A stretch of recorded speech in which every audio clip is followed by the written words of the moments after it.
You know what is exhausting about thinking too much? It can feel productive while quietly taking you nowhere. You replay a conversation because you want clarity. You run tomorrow through your head because you want to be prepared. You examine every possible explanation because choosing the wrong one feels dangerous.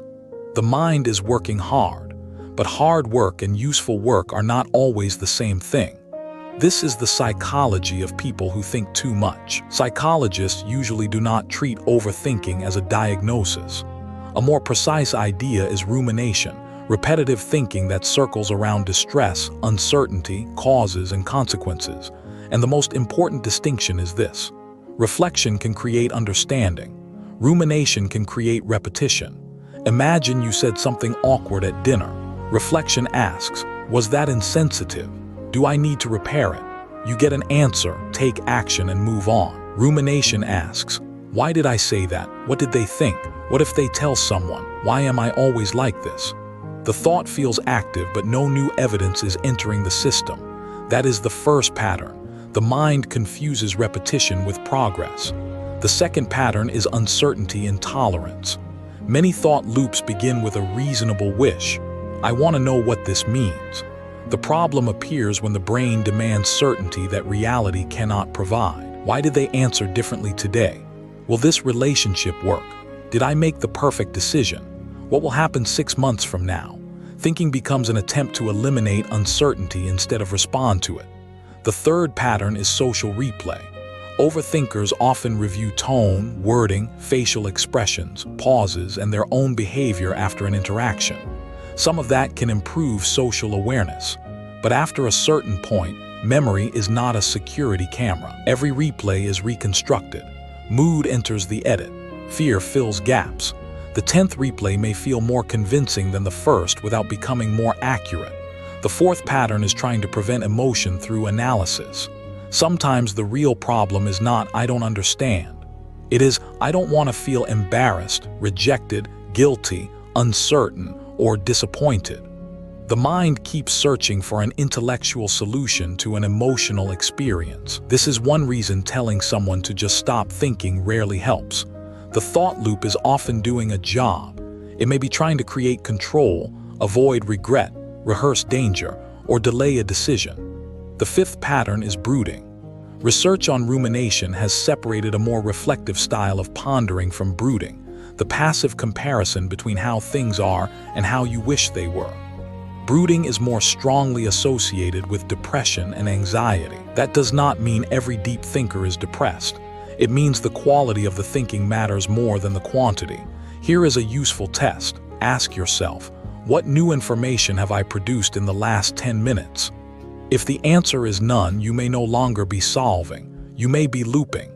There is another loop that deserves attention: reassurance. You ask someone what they think. They tell you everything is probably fine. Relief arrives for 20 minutes. Then the question returns in a slightly different form. So you ask again, search again, check again. The brain learns that uncertainty should trigger another checking behavior. Short-term relief can accidentally keep the cycle alive. A useful alternative is to decide what evidence would genuinely change your conclusion before you search for it. If no realistic piece of information is available right now, more checking is unlikely to become clarity. The sixth pattern is analysis paralysis.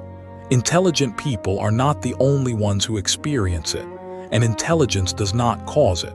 But a person who is good at generating possibilities can create an impressive number of reasons not to choose. Every option has a downside. Every path has an opportunity cost. Eventually, the desire to make the best decision becomes the reason no decision gets made. At that point, the solution is rarely more thinking. It is a stopping rule. If this kind of psychology helps you understand what your mind is doing instead of simply judging it, subscribe. The final part is the one that changes the relationship to overthinking.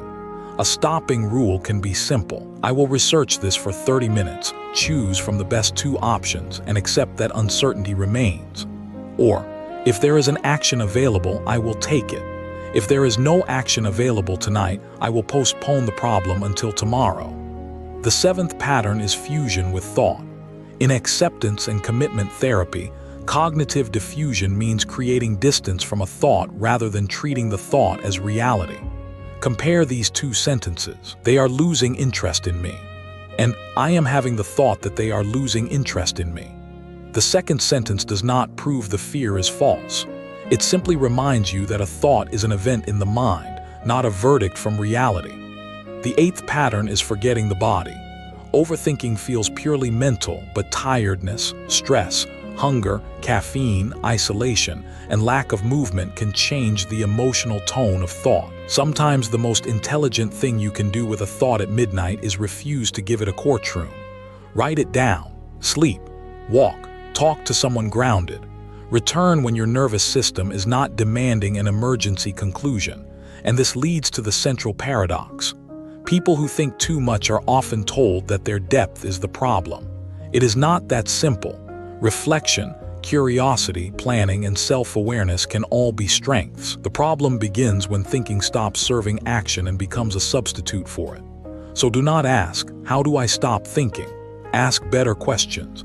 Is this thought giving me new information? Is there a decision I can make? Is there an action I can take?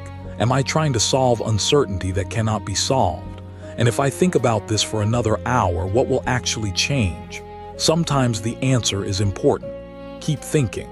Sometimes the answer is nothing. That is your permission to stop. The mind does not need to solve every possibility before you are allowed to live.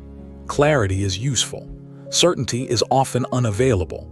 And learning the difference may be the moment an active mind finally stops mistaking exhaustion for insight. If this helped you recognize the line between reflection and rumination, subscribe for more psychology you can actually use, and comment with the question that helps you exit a loop.